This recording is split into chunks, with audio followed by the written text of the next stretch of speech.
You know, a lot of us evil conservatives, when we talk about the government, we talk about gun-grabbing, oppressive people. But I think of the post office. What about the post office? I love the post office. It has been a support for me my entire life. But nowadays, I want my post office in the computer. I live in LA. To drive 5 minutes to the post office takes 3 hours. So I want to know that I can get all the wonderful services of the U.S. Post Office right there in my computer. So I go to stamps.com. Whether you're a small office sending invoices, an online seller shipping out products, or even a warehouse sending thousands of packages a day, stamps.com can handle it all with ease. Simply use your computer to print official U.S. postage 24/7 for any letter, any package, any class of mail, anywhere you want to send. Once your mail is ready, hand it to your mail carrier, drop it in a mailbox. It's that simple. With Stamps.com, you get 5 cents off every first-class stamp and up to 40% off priority mail. Right now, my listeners get a special offer that includes a 4-week trial, plus free postage and a digital scale without any long-term commitment. Just go to Stamps.com, click on the microphone at the top of the homepage and type in Klavan. That's Stamps.com. Enter Klavan, send a letter right away saying, how do you spell Klavan? It's Klavan. Well, listen, it is one thing. It is one thing when the press declares that the President of the United States is a bigoted white nationalist who inspires people to slaughter each other. And it's another thing when the Democrats declare that anyone who doesn't vote for them is a bigoted white nationalist who inspires people to slaughter each other. And it's yet one more thing when the left in general craps on every value that made this country great, tries to dismantle the principles of our founding, slimes our history, slanders our forefathers, and uses violence and intimidation to shut down free speech and free thought. But when they attack me, that's going too far. After all, I'm a wonderful person. Just look at me. I'm adorable. But yesterday, Media Matters, a leftist hate site founded by Bond villain George Soros and created by Bond villain henchman David Brock, unleashed this diatribe against me and the Daily Wire, calling us a cesspool of hate and bigotry. They said they had reviewed, get this, they'd reviewed 7 months of our podcast to find quotes demonstrating how hateful we are. Now, let me pause here a second to say to Media Matters, thank you for watching. And you know, you could have gotten a subscription for a lousy $10 a month, and for $100, you could have gotten a full year and this fabulous leftist tears tumbler. Anyway, they went for 7 months and they found the most hateful comments we made. And guess what? There was not a hateful word spoken, not one. Now, that doesn't surprise me. I've been here since the beginning, and I will tell you in all seriousness that in a life that has now gone on almost interminably, I have met here at the Daily Wire some of the most decent and generous people of integrity I've ever known, plus Michael Knowles. And when you attack people like that, good people, just like when you attack ordinary, decent Americans who voted for Donald Trump, what you do is you strip yourself naked and expose the hateful, twisted, sick, and bigoted person that your lousy leftist philosophy has turned you into. So let's take a close-up look at what the left has turned itself into and how they've revealed it in vicious attacks they've made on the rest of us all this week. And my hope is that we can start a dialogue, then crush them, drive them before us, and hear the lamentations of their women.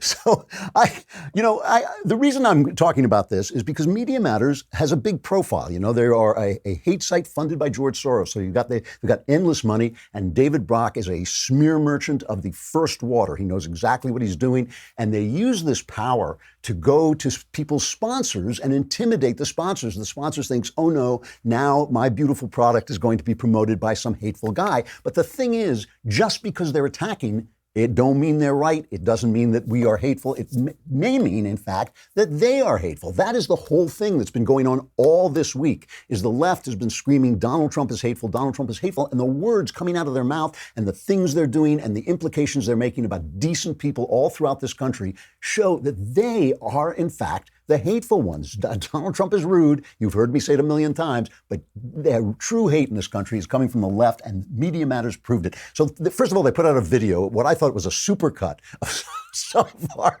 best moments. I'm not going to play the whole thing, but let's play a minute of Media Matters' hate-filled jubilee, a jubilee of just the pure hate that's being spewed here at the Daily Wire.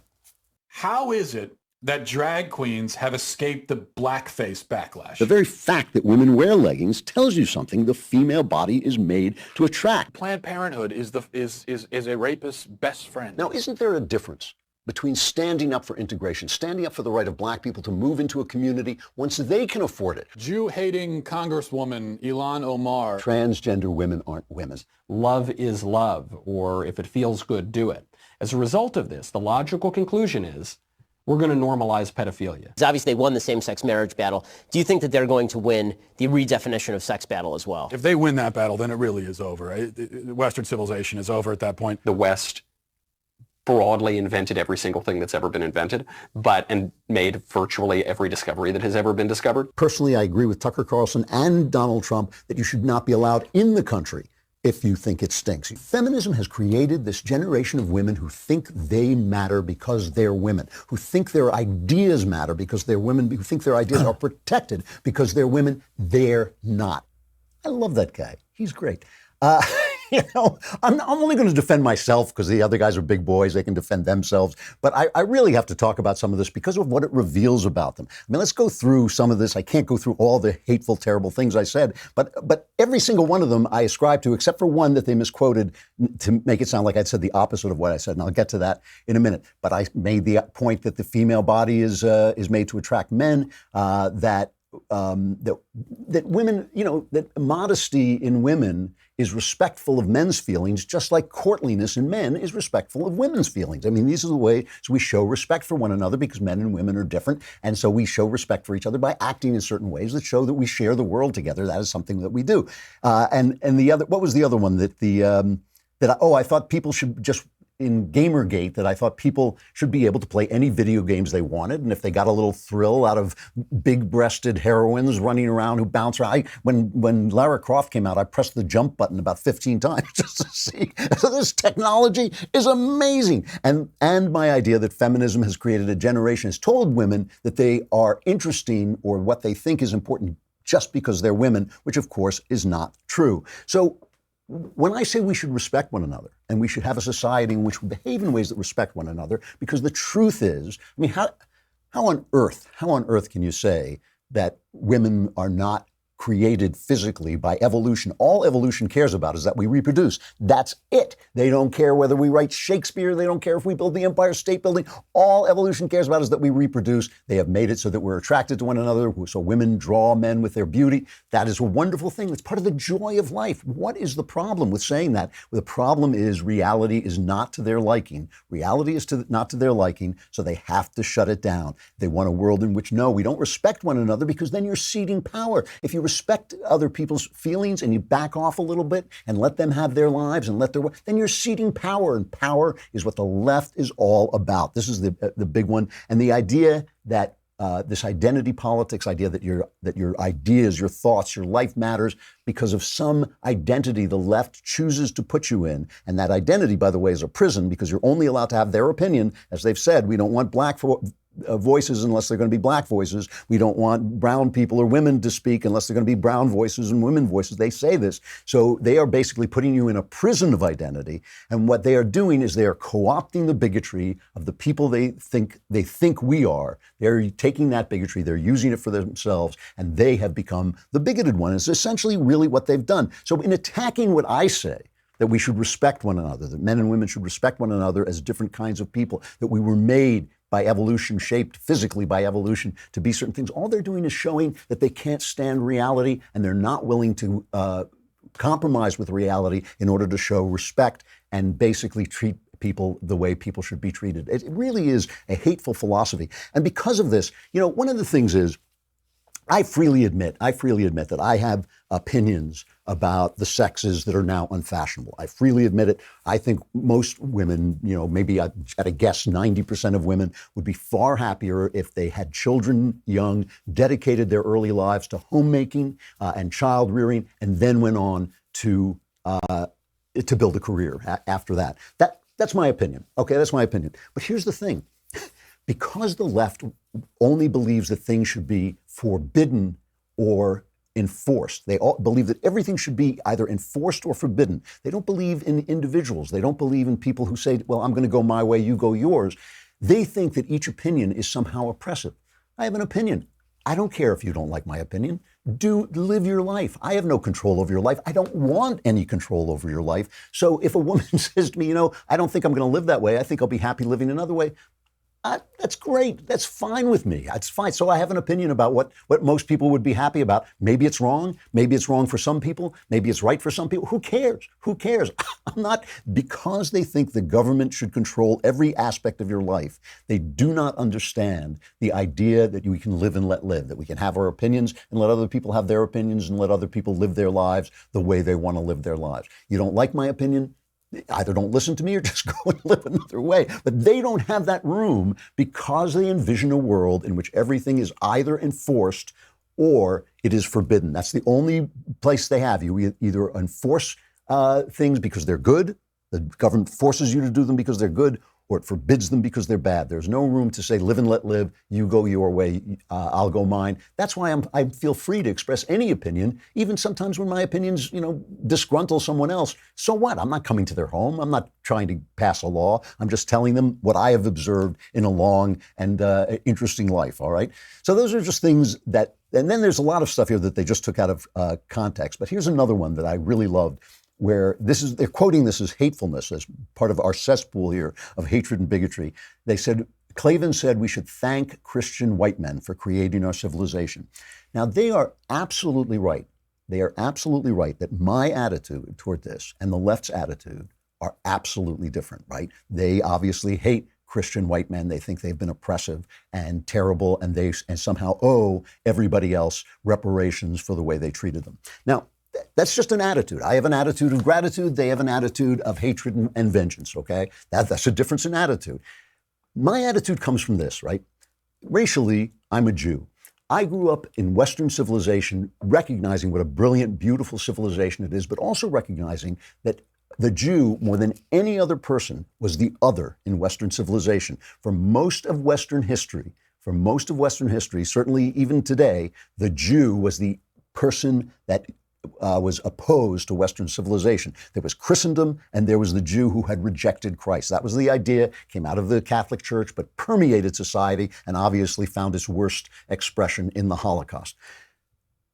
I understood that many of my heroes, many of the people I admired, Charles Dickens, William Shakespeare, had expressed things that were offensive to me, that were hateful toward me. And what I said to myself is, hey, they were in their time, just like I'm in my time. They partook of the prejudices of their civilization, just like all of us partake of the prejudices of their civilization. And somehow out of that, they built something beautiful that is now inherited by me, because the ideas in that civilization ultimately forced them to confront the fact that anti-Semitism was not acceptable under the rules that they had written.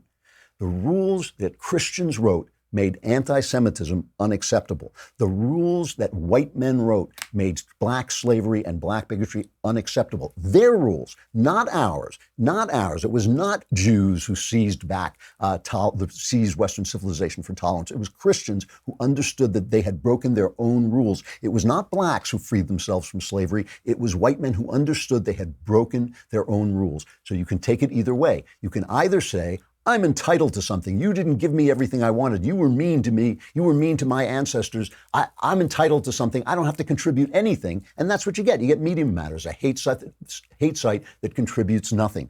Or you can say, as I say, well, thank God they invented a theory of freedom, a theory of tolerance, a theory of love that eventually was going to include me. And they created such beautiful things, such beautiful music, such beautiful art, such beautiful literature. Now, what can I create? What can I create in my flawed state, in my sinful state, with my prejudices? What beautiful thing can I create to hand down to my children? I mean, that is a different attitude. So you ask yourself, if you have an attitude of resentment and entitlement, or you have an attitude of gratitude and what can I contribute, ask yourself, which is going to be the happier life? Which is going to be the more productive life? Which is going to be the more beautiful life? What do you think? What do you think? Standing there with your fist shaking at the people at the civilization that bore you and raised you, saying, screw you, I'm not going to contribute anything. You just have to pay me reparations for things that happened before I was born. Or saying, thank you for the Mozart, thank you for the Shakespeare, thank you for the freedom, thank you for the Constitution. Now, what can I contribute to that civilization? You choose. Take your pick. Media Matters or Daily Wire. You figure out which is the cesspool of hatred and bigotry.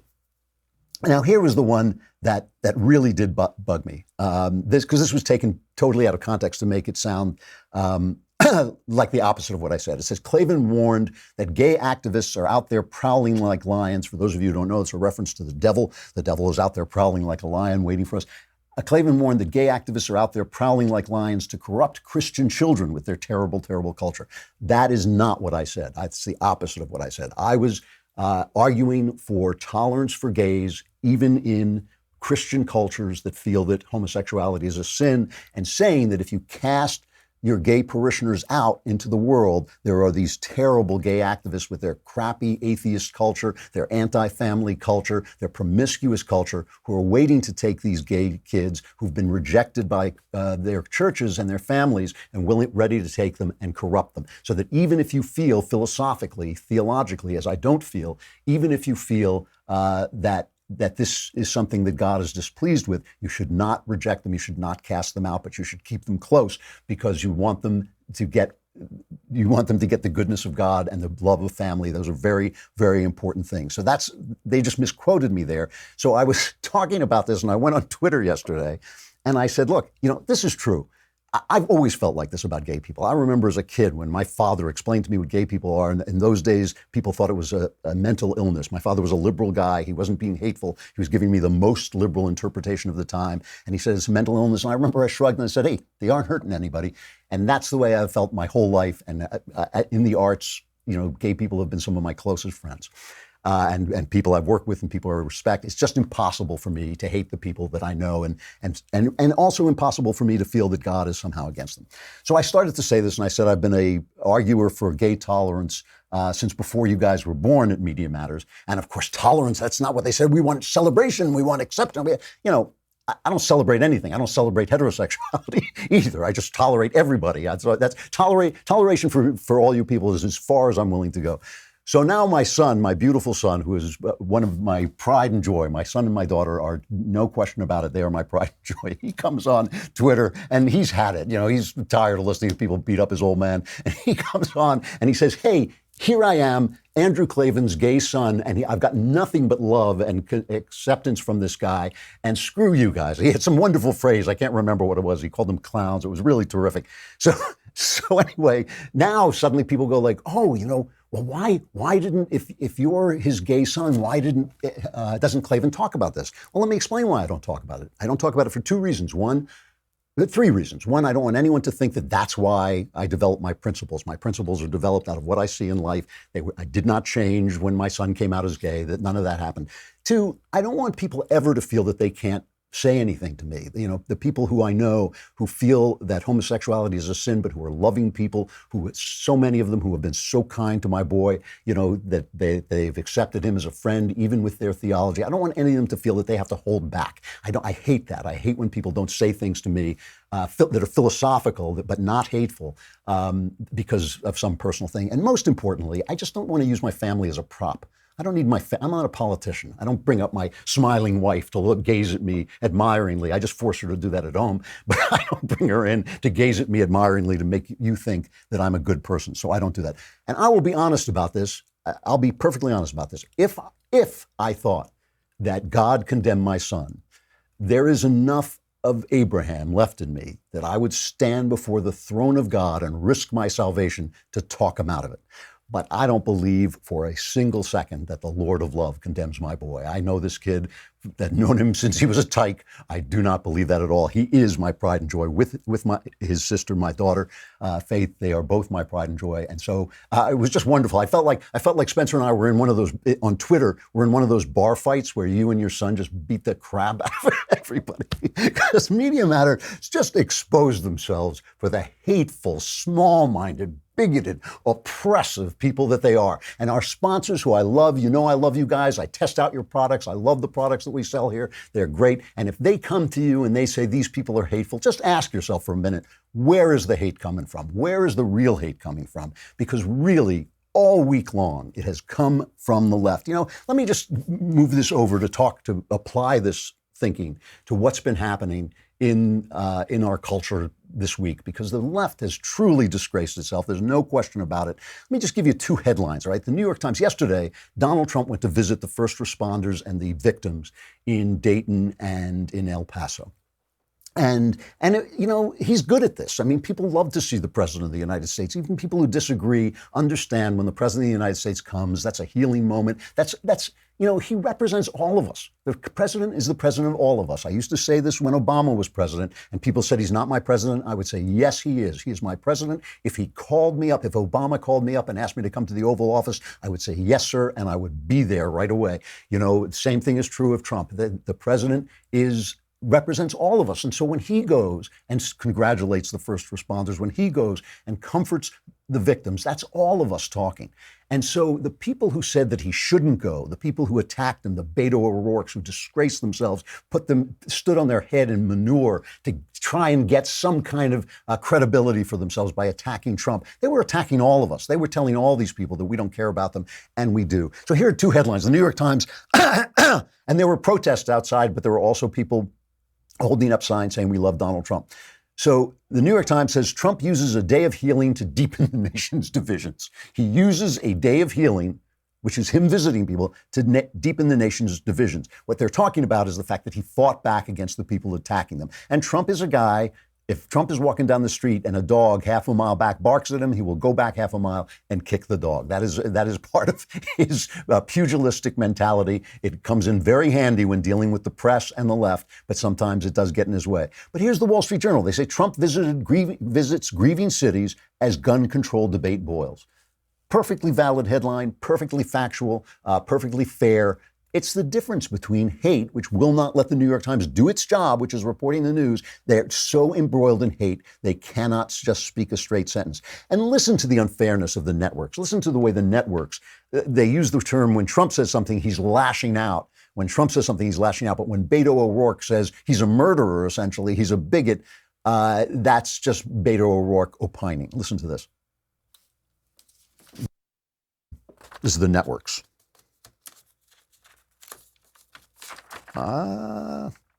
During one of the debates, your 2020 opponent, Governor Jay Inslee of Washington, said that President Trump is a, quote, white nationalist. That was a fairly stark accusation.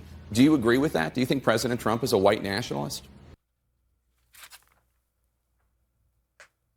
President Trump lashes out overnight, targeting Democratic candidate Beto O'Rourke before heading to Beto's hometown, El Paso, this morning. Hours ahead of his trip to the border town of El Paso, Texas, President Trump lashing out at former Congressman Beto O'Rourke, a staunch critic of the president and one of the most high-profile members of this grieving community. The president tweeting O'Rourke has a phony name to indicate Hispanic heritage, telling the 2020 Democratic candidate to be quiet. O'Rourke firing back in a tweet of his own, saying, 22 people in my hometown are dead after an act of terror inspired by your racism. El Paso will not be quiet, and neither will I. New overnight, President Trump, just hours before he's expected to honor the victims in El Paso, took to Twitter to mock Beto O'Rourke.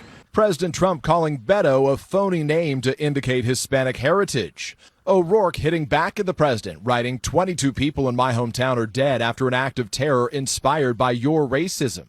So Beto O'Rourke is fighting back, but Donald Trump is lashing out. And Beto O'Rourke, who has 0%, I think, in the polls right now, maybe it's 1 or 2, I don't know. Beto O'Rourke has just disgraced himself this week, calling Trump a bigot, saying Trump is essentially blaming Trump for these shootings. And let me just point out one other thing.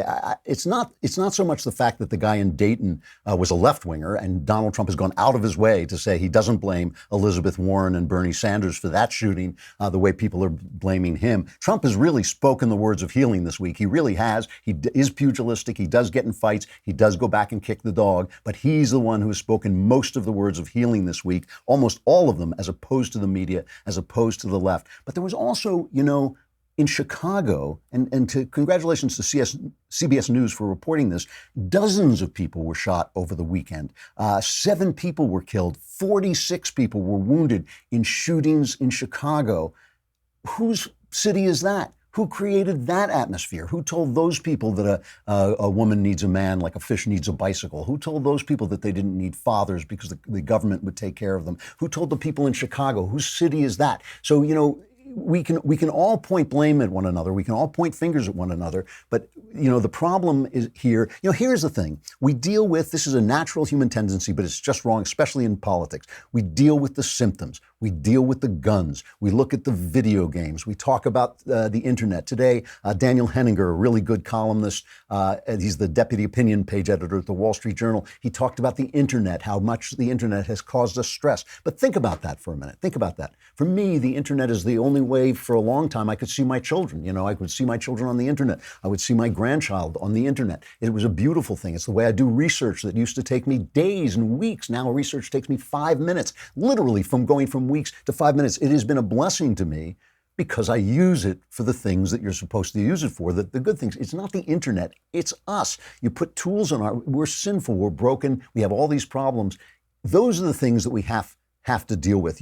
We have let our towns go, we have let people's jobs go, we've let our churches go, our religion go, our marriages go, and then we say, it's the internet, it's the internet. It's not. It's not the internet, it's our society. Our society is in trouble. Who caused that trouble?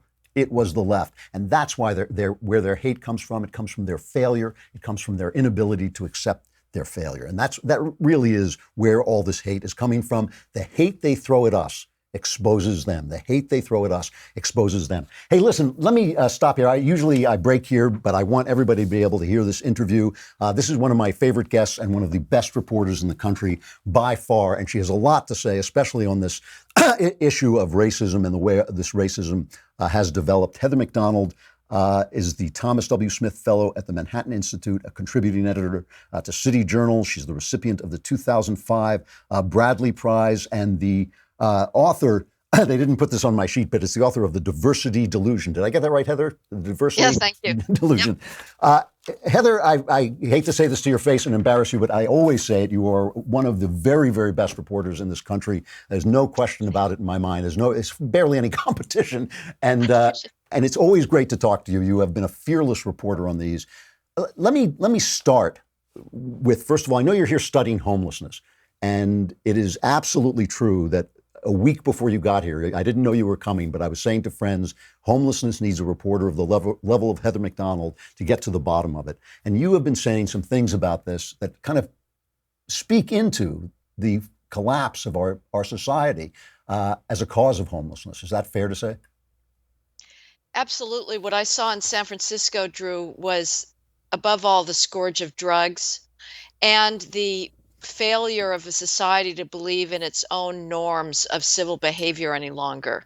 When you carve out an entire group of people to exempt them from the expectations of civil street behavior and say because we deem them victims, they don't have to comply with defecation laws, with drinking in public, you get the squalor that we're seeing now in American cities.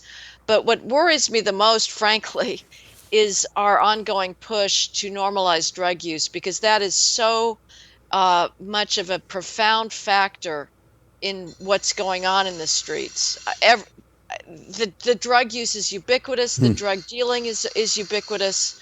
And we are enabling behavior. San Francisco enables behavior. Every city that has a problem has inevitable massive homeless industry that is simply encouraging this kind of lifestyle out of their need for fundraising, number one, but also I think they have an ideological need to have the homeless on the streets as their proof of the heartlessness of American capitalism. So in other words, they have systems that put the homelessness on the street and then point at them as proof of the heartlessness of our systems, essentially. Exactly. It just shows that, as even the head of San Francisco's homelessness agency said, his ultimate belief of what's going on here is the failure of a capitalist system to supply needed housing. Well, that's ridiculous. What causes shortages in any field is a socialist system. It's right. Price controls. But in any case, I reject the argument that this is all a housing problem. It's just not. These people are offered housing numerous times and they turn it down. It is something else. So you're talking about the fact that by calling people victims, you essentially absent them from the norms of society and essentially turn them into victims, actual victims of their own behavior. Right. You wrote this book, The Diversity Delusion. I have to read this. Shelby Steele is another one of my favorite writers. I mean, the guy, I wish he wrote more. He writes very little, but everything he writes is absolutely gem-like. He read your book, and he said, not since Alan Bloom's The Closing of the American Mind has a book so thoroughly exposed the damage done to American institutions, particularly universities, by modern liberalism's glib commitment to diversity. So what is the diversity delusion? Well, I define it by three principles, Drew. The first is the belief that the most important thing about any individual is his race and gender.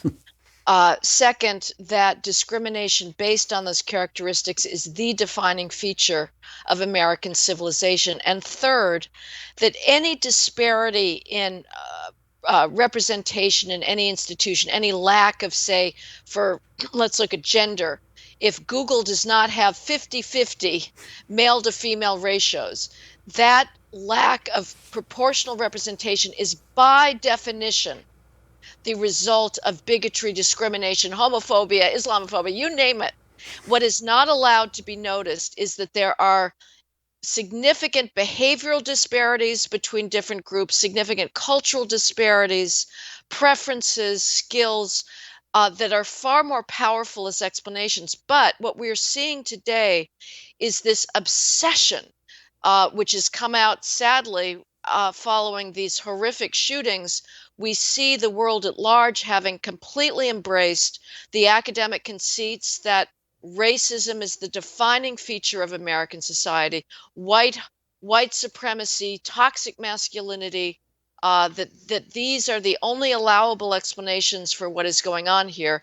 We see as well the academic conceit of labeling anything that the left disagrees with as hate speech. So Donald Trump's good faith disagreements with how the left has been operating our border policy for the last 3 decades, and I would of course throw in the Republican establishment, but in a belief that borders are worth defending, that the American public has a moral right to defend borders, that is immediately converted by the left into an example on Trump's part of white supremacist hate speech, because the left cannot engage on the level of ideas. You know, this is because they have defined everything they disagree with as hate speech. They've made it virtually impossible for things like what you're saying to reach the ears of young people. You were nearly killed at one of your speeches you were going to give. The police had to shut down the speech. There was a virtual riot that chased you into a room. You had to be protected. I mean, it's a kind of insanity. How then do you break through to tell people these things? You know, there's one of the things that concerns me is that diversity has become an industry, so that what you are saying doesn't just threaten the ideas of the left, it also threatens the livelihood of many people who have entered that industry. Is there some way to break through to the ears of the young to let them know that this is in fact a delusion? Well, what I've concluded, Drew, is that as long as the dominant narrative about our country is that racial bias explains all disparities, all socioeconomic differences, all economic inequality, the left wins. Because right now the charge of racism is so powerful, although we'll see. I mean, I have to say, I think this in some respects, and leaving aside just the let's grieve and leave the shootings aside, but Trump's recent refusal to back down under these spurious charges of racism is his finest hour. And let's hope that he inspires more people to just be uncowed by this charge. But as long as in the mainstream society, as long as every corporation folds when it is accused of running a white supremacist symbol with Betsy Ross flag, and banks fold, corporations fold if they're charged with racial bias because they don't have proportional representation, or gender bias because they don't have proportional representation, the left wins. What the people who want to argue for sanity have to do is advance alternative explanations and say, no, it's not racial bias which explains the fact we do not have perfect equality in our society. It is behavioral and cultural differences. And that now is taboo. If you talk about those differences, if I talk about out of wedlock child rearing in the Black community, high rates of crime, high rates of gang involvement, failure to pay attention in school, beating up your teacher, you are accused of being a racist because those explanations challenge the left. But I think more of us have to strap on some courage here, and actually confront the fact that there are massive cultural and behavioral impediments to achieving a greater equality in our society. You know, Thomas Sowell writes about this too. He wrote a really good little book.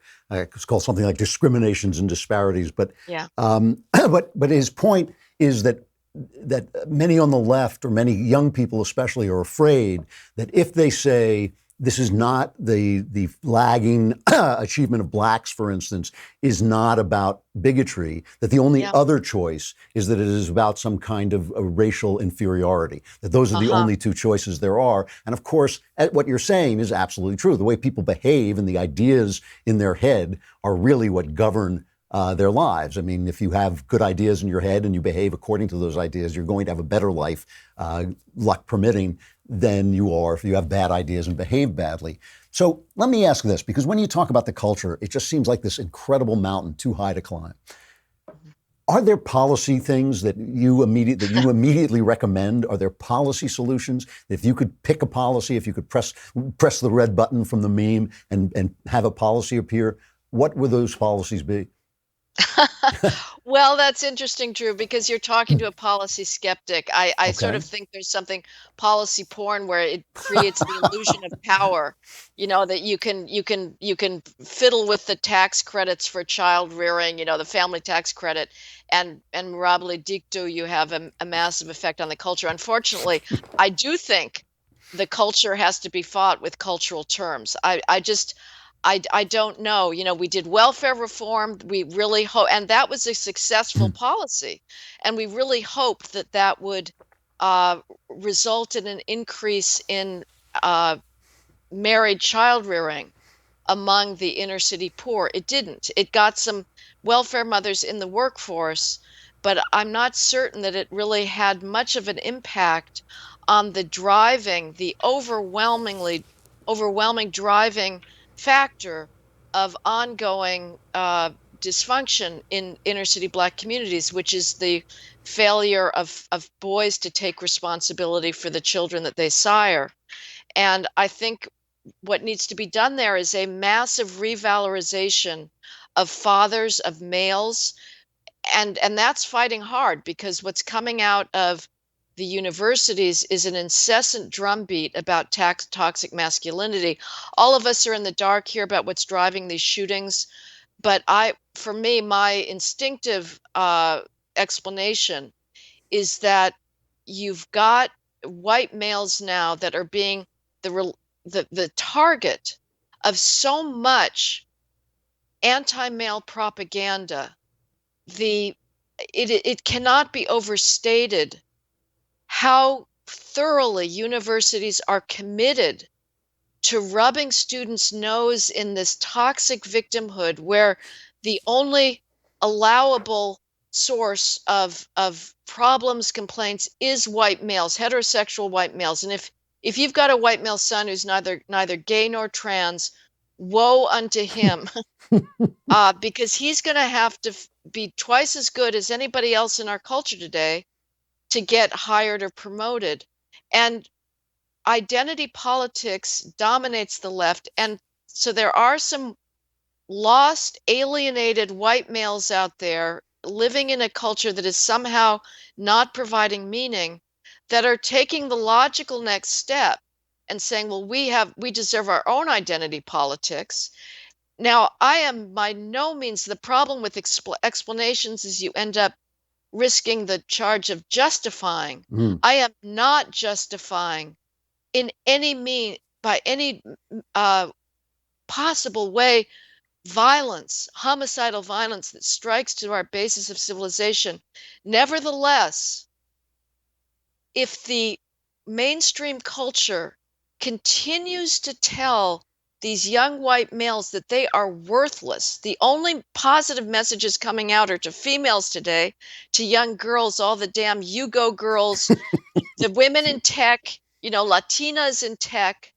Nobody is encouraging boys to succeed. It's a miracle that anybody does, and it's a testament to the male drive to accomplish and succeed and overcome and yes, conquer. uh, More and more white males are withdraw and to develop their own alternative universes, and that's a very scary thing. Heather, from beginning to end, from the time I asked that question to right now, that was one of the smartest things anybody's ever said on this show. I hope the people at Media Matters are watching. I hope their heads explode. It destroys them. Heather McDonald, it's always great to see you and to listen to you and to read you, The Diversity Delusion, a terrific book like all your writing, and also can find you at City Journal. It's great to see you. Wonderful to be with you, Andrew. Thank you so much. Thanks a lot. All right, let me end with a final reflection. I have not had a chance to talk about Hal Prince, the death of Hal Prince, who died at 91. He was a giant of Broadway, a producer. Just nobody like him. And the reason I want to talk about him, Harold Prince, the reason I want to talk about him is that this is kind of what we need on the right. When we talk about the arts, obviously the arts are a big subject. There's so much to say about them. But the thing about Harold Prince is he is an absolute model of capitalism and the limits of capitalism. Okay, of capitalism with values. And I don't know anything about his politics. He was in the theater. I assume he's a liberal. I don't know. But the thing is, he wanted to make money. He wanted to be a success. He wanted to put out things that the people liked so that he could make money and continue doing what he was doing. He did Cabaret. That was his first big success. Cabaret, one of the great shows of Broadway. Probably his biggest hit is Phantom of the Opera. He also did Evita. I mean, Phantom of the Opera is something that has been running for a gazillion years. But he also collaborated with Stephen Sondheim, who is probably he's one of the great artists of the American 20th century, one of the true originals, somebody who really carried the great American songbook into a new era in a new way. A lot of people don't like him because of his experimentation, but he was incredibly creative, incredibly brilliant. And some of his stuff didn't make money, right? It didn't make money until later. So, for instance, Sweeney Todd, I've only given 2 standing ovations in my life in a theater. I love the theater. I go to the theater all the time. I've only gotten to my feet to applaud twice. One was Sweeney Todd, and the other was Arcadia by Tom Stoppard. And Sweeney Todd was an act of genius. But it didn't make money the first time it opened. He did it because it was an act of genius. And then, of course, over time, it became a staple in opera companies. It became a staple in all around the country. There's a movie of it. There's all kinds of reproductions of it. In the arts, you have to take the risks to do the great stuff. You have to use the stuff that succeeds, the crowd-pleasing stuff like Phantom of the Opera. Nothing wrong with Phantom of the Opera, but it is just a crowd pleaser. And nothing wrong with that, but you got to use that money and pour it into things that might not make it, take those risks. We have to do that, and we have to remember also the larger point, which is that capitalism doesn't solve all our problems if it's empty of values. Capitalism does not solve all our problems. Free markets, I should call it, do not solve all our problems if they are empty of values. If we don't reach out to people, if we don't spend our money in charity, if we don't make a little less money to do a little more quality work, a little less money to spend a little more time with our families, then free markets are worth nothing. They are worth nothing. All that wealth, all that success, all that progress, worth nothing if we don't have the values to go with it. Harold Prince, one of the giants of the American arts, if only we had someone like that who was dedicated to the concepts of our founding, who was willing to go in and take the risks on artists that need to be taken, but also willing to have the savvy to put together the capitalist successes that are needed to fund the arts as they go forward, we would be in great shape. He was a giant. He will be missed. I will be missed, because now the Klavanless weekend is upon us. And boy, oh boy, Media Matters, if you thought it was bad while I was here, wait till you see the chaos and darkness that ensues when I'm gone. Survivors, gather here Monday. I'm Andrew Klavan. This is The Andrew Klavan Show.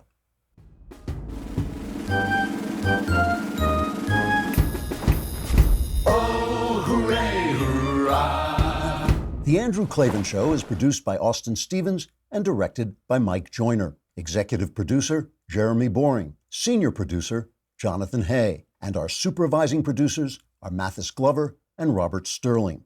Edited by Adam Sayevitz. Audio is mixed by Mike Cormina. Hair and makeup is by Jesua Alvera. Animations are by Cynthia Angulo. And our production assistant is Nick Sheehan. The Andrew Klavan Show is a Daily Wire production. Copyright Daily Wire 2019.